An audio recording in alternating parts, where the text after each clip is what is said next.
ఆరోగ్య సమాజాన్ని మనం నిర్మాణం చేయాల్సిన అవసరం ఉంది.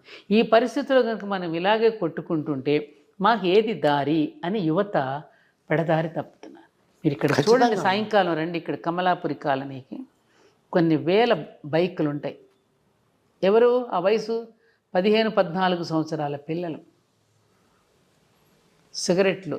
ఈ మధ్యకాలంలో ఏం చేస్తున్నారు, ఈ డ్రగ్స్కి ఆడపిల్లలను కూడా అలవాటు చేసేస్తున్నారు.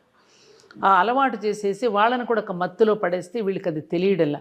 ఆ కాసేపు ఆనందాని కోసం దానికి కూడా అలవాటు పడిన తర్వాత ఈ అమ్మాయి మీదే నెపం చేసేసి ఆ మత్తులో ఆ అమ్మాయిని ఇంకొక రకంగా బాధలు పెట్టి ఆమెను మళ్ళీ బ్లాక్మెయిల్ చేసి సోషల్ మీడియా వాళ్ళని అల్లరి చేసి అనేక రకాల బాధలు మనం రోజు చూస్తున్నాం. ఇప్పటికైనా మనం గ్రహించుకోకపోతే ఈ యువశక్తిని కనుక ఈ విధంగా మనం నిర్వీర్యం చేసేస్తే రేపు మీకు ఒక గొప్ప నాయకుడు ఎలా పుట్టుకొస్తాడు అంటే నాయకులు పుట్టకుండా ఉండడానికే చేస్తున్నారా ఇది? అంతే. జాతి